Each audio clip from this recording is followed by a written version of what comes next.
Hey guys, welcome back to our YouTube channel, and in today's video I am going to show you how to add clickable link to Instagram Reels. So first of all, launch Instagram app.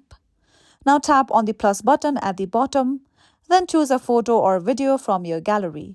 Now once you come here, you'll see the option of sticker. If you tap on it, you can see that there's no option to add link unlike the options when you add your story.